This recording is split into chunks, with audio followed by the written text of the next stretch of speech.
Bismillahirrahmanirrahim. Assalamualaikum warahmatullahi wabarakatuh.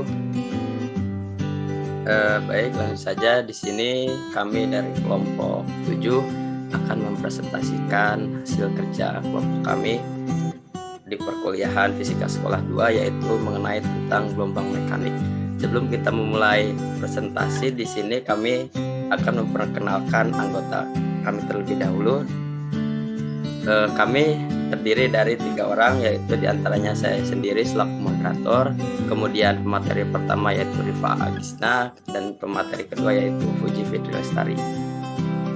Baik, langsung saja untuk mengefektifkan dan mengefisiensikan waktu. Untuk pemateri pertama, waktu dan tempat dipersilakan untuk mempresentasikan hasil kerjanya.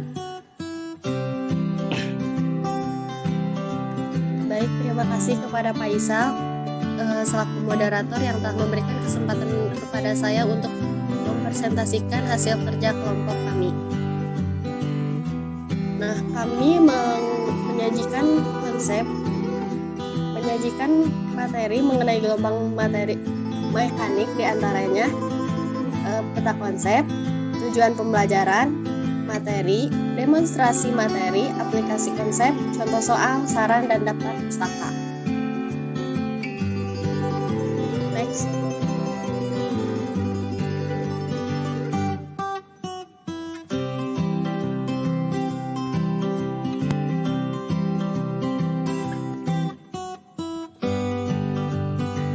Nah, adapun peta konsep dari materi yang akan kami sampaikan yaitu gelombang mekanik, yaitu gelombang mekanik sendiri mempelajari mengenai besaran-besaran pada gelombang, jenis-jenis gelombang, dan sifat-sifat gelombang. Nah, besaran-besaran pada gelombang terdiri dari pertama amplitudo, kedua panjang gelombang, ketiga frekuensi gelombang, keempat periode gelombang, kelima kecepatan rambat gelombang, keenam fase dan beda fase gelombang, ketujuh energi dan intensitas gelombang. Nah, selanjutnya jenis-jenis gelombang terbagi menjadi 3, yaitu berdasarkan medium perambatannya yang terdiri dari gelombang mekanis dan gelombang elektromagnetis.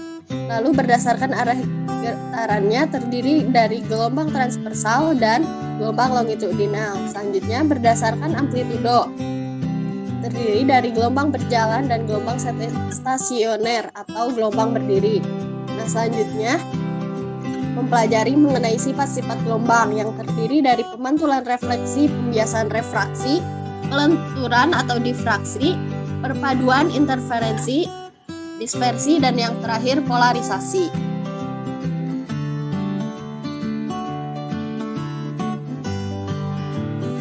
Nah, tujuan pembelajaran yang akan kami sampaikan yaitu setelah melakukan pembelajaran, peserta didik diharapkan dapat pertama, memahami pengertian gelombang, lalu kedua, menjelaskan jenis-jenis gelombang, yang ketiga, menjelaskan karakteristik gelombang mekanik, yang keempat, menganalisis besaran-besaran pada gelombang mekanik, yang kelima, menganalisis sifat-sifat gelombang mekanik, dan yang keenam, menyebutkan aplikasi atau penerapan gelombang mekanik pada kehidupan sehari-hari.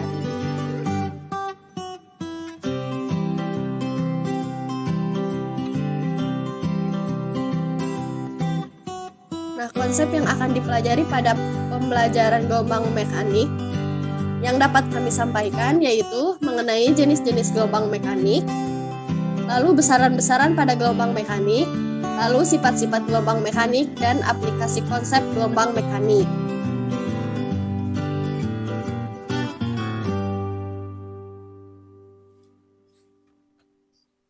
Nah,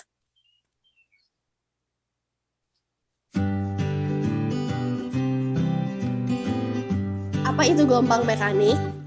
Nah, sebenarnya gelombang itu ada 2 berdasarkan medium dan merambatnya. Pertama ada gelombang mekanik dan gelombang elektromagnetik.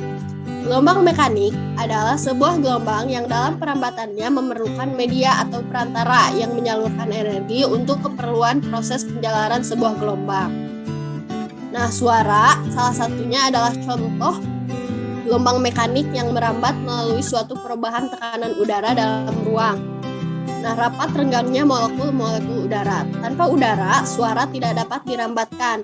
Di pantai bisa dilihat ombak, yang merupakan suatu gelombang mekanik yang memerlukan air sebagai mediumnya. Mungkin itu yang dapat saya sampaikan. Selanjutnya saya kembalikan lagi kepada moderator. Terima kasih.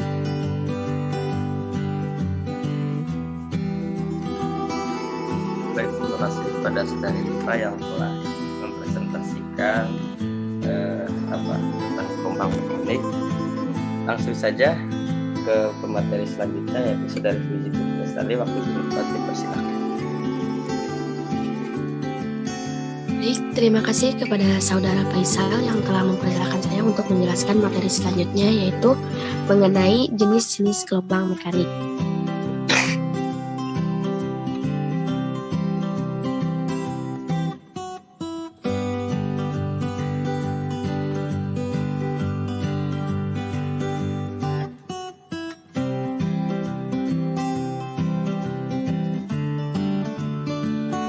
Berdasarkan arah getarannya, jenis gelombang mekanik terbagi menjadi dua, yaitu gelombang transversal dan gelombang longitudinal.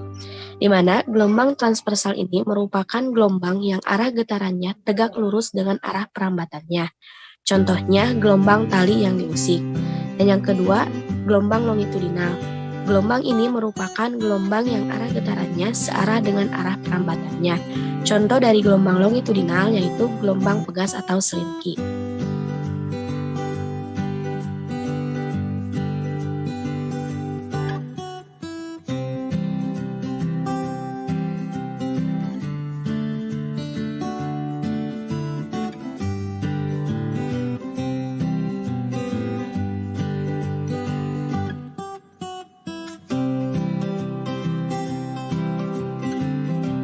Lalu, apa saja sih besaran yang terdapat pada gelombang mekanik?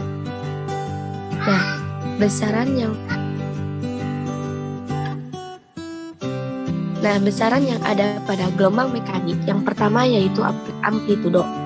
Amplitudo merupakan simpangan maksimum gelombang yang memiliki satuan meter. Amplitudo ini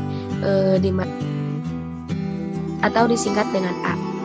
Besaran yang kedua yaitu panjang gelombang atau lambda. Panjang gelombang pada transversal merupakan jarak antara dua puncak yang berdekatan atau jarak antara dua lembah yang berdekatan. Sedangkan pada gelombang longitudinal, panjang gelombang merupakan jarak antara dua pusat rapatan ke rapatan berikutnya atau pusat renggangan ke pusat renggangan berikutnya. Yang ketiga yaitu frekuensi gelombang atau disimbolkan dengan F. Frekuensi merupakan banyak gelombang yang bisa terbentuk setiap detiknya. Secara matematis, frekuensi dirumuskan sebagai F sama dengan jumlah gelombang dibagi dengan waktu. Selanjutnya, besaran yang keempat yaitu periode gelombang atau disimbolkan dengan T. Periode merupakan waktu yang dibutuhkan gelombang untuk menempuh satu panjang gelombang, di mana periode ini juga dapat didefinisikan sebagai waktu yang dibutuhkan gelombang untuk melakukan satu kali putaran. Secara matematis, periode dirumuskan sebagai T sama dengan waktu dibagi jumlah gelombang.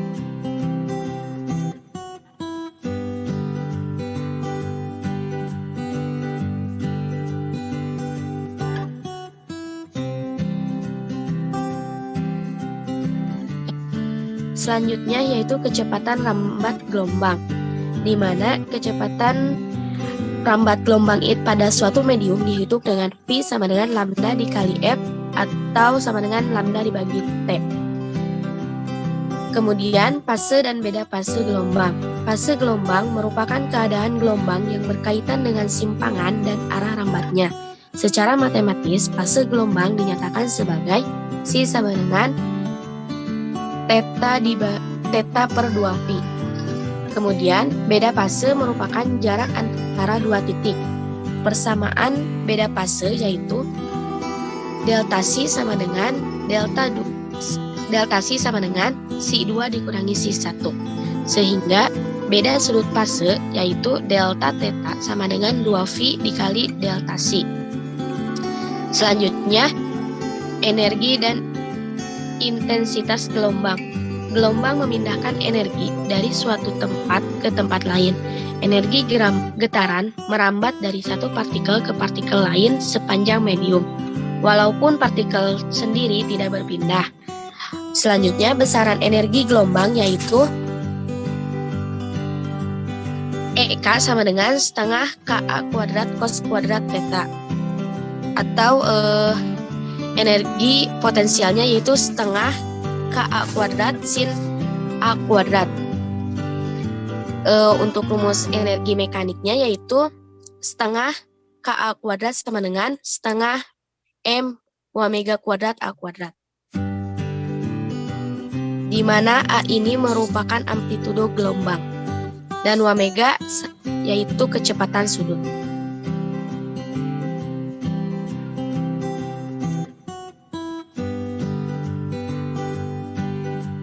Mungkin sekian yang dapat saya sampaikan. Saya kembalikan lagi kepada moderator.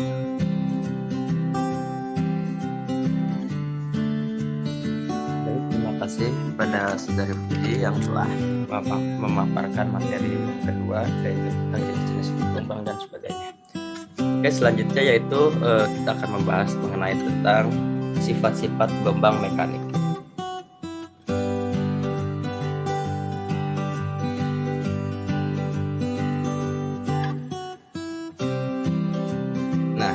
Sifat-sifat gelombang mekanik. Yang pertama itu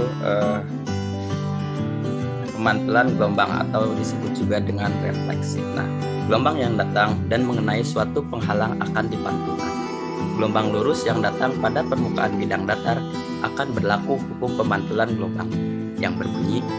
Yang pertama itu gelombang datang, gelombang pantul dan garis normal atau disebut juga dengan dilambangkan dengan N, terletak pada suatu bidang datar. Kemudian yang kedua yaitu sudut gelombang dating yang dilambangkan dengan E sama dengan sudut gelombang pantul yang dilambangkan dengan R.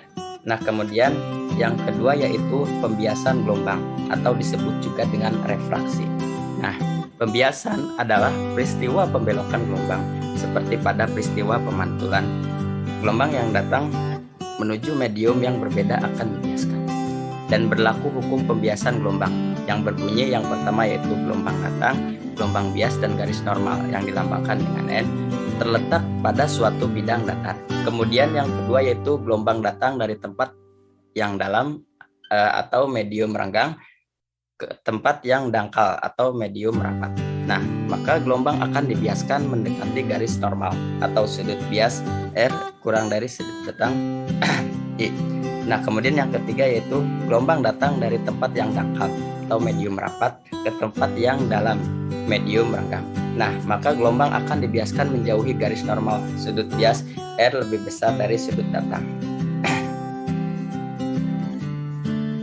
Nah, di sini kita bisa melihat ya bahwasanya N sama dengan N2 per N1, kemudian sama dengan sin E per sin R sama dengan V1 per V2 dan kemudian lambda 1 per lambda 2.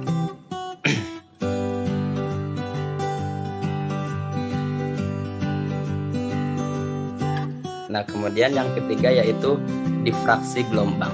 Nah, apa itu difraksi gelombang? Difraksi gelombang adalah pembelokan gelombang yang disebabkan oleh adanya penghalang berupa celah sempit.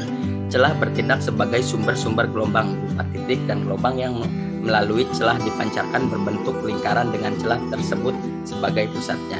Nah, kemudian yang keempat yaitu interferensi gelombang. Nah, interferensi adalah peristiwa perpaduan dua atau lebih gelombang di suatu titik pada medium.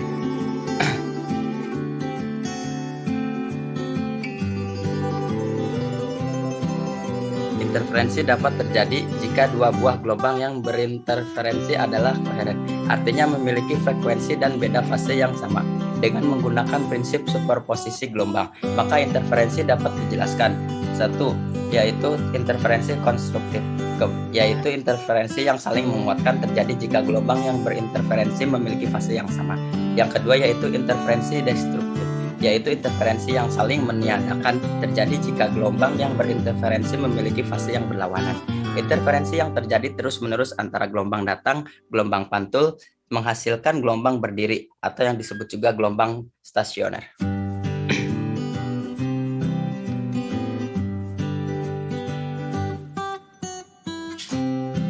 Nah, kemudian yang kelima yaitu polarisasi gelombang.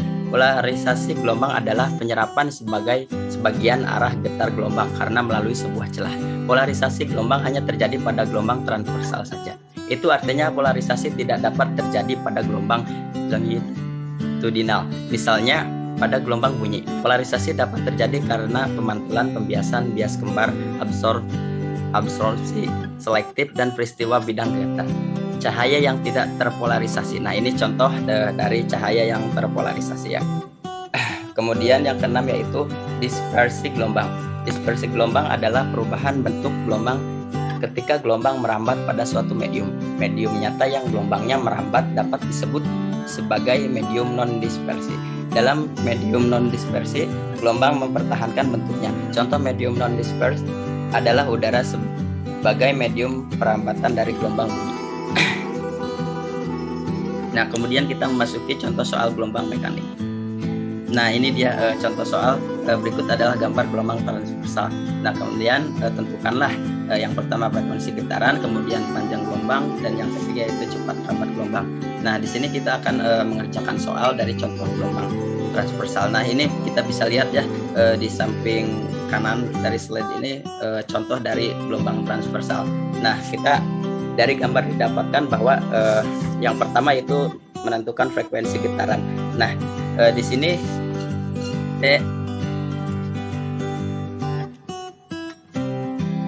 T sama dengan T per N. Nah, kemudian sama dengan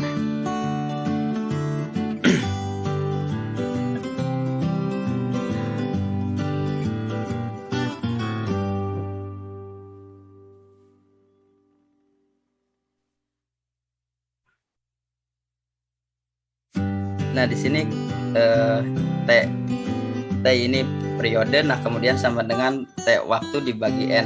Nah, di sini berarti 8 per 2 sama dengan 4S, maka F sama dengan 1 per T sama dengan 1 per 4, kemudian hasilnya yaitu 0,25 Hz. Nah, kemudian yang B yaitu lambda sama dengan S per N, kemudian 16 cm per 2 dibagi 2, ya hasilnya yaitu 8 cm. Kemudian yang C yaitu V sama dengan F dikali lambda, kemudian hasilnya yaitu 0,25 dikali 8, hasilnya adalah 2 meter per sekon. Nah, jadi frekuensi getaran atau panjang gelombang dan cepat rambat gelombang adalah 0,25 Hz, 8 cm, dan 2 meter per sekon. Baik, yang selanjutnya yaitu aplikasi konsep gelombang mekanik.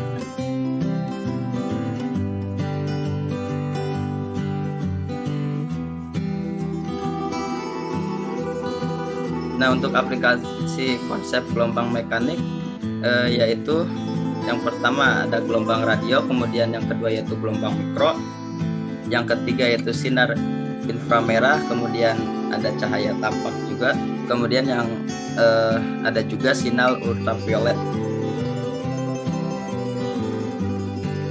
dan yang selanjutnya yaitu ada sinar X, dan yang terakhir yaitu ada sinar gamma ya. Oke, selanjutnya yaitu praktikum gelombang mekanik. Nah, ini di sini kita sudah mencantumkan contoh dari link video ya mengenai tentang praktikum gelombang mekanik. Mungkin bila mana ingin mengetahui bagaimana praktikum gelombang mekanik, kalian bisa membuka linknya di sini. Kemudian yang selanjutnya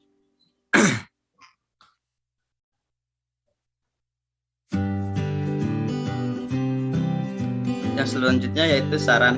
Nah, yang pertama, saran menyajikan konsep materi berbasis fenomena seperti melalui video ataupun demonstrasi. Kemudian melakukan kegiatan praktikum secara berkelompok. Nah, itu sarannya sendiri. Kemudian di sini ada daftar pustaka. Nah, ini daftar pustaka sebagai referensi hasil dari kerja kelompok kami, yaitu daftar pustakanya seperti mungkin itu saja yang bisa kami sampaikan. Kurang lebihnya mohon maaf bila mana ada salah-salah kata ataupun kurangnya kelancaran dalam mempresentasikan hasil kerja kelompok kami, mungkin mohon dimaafkan.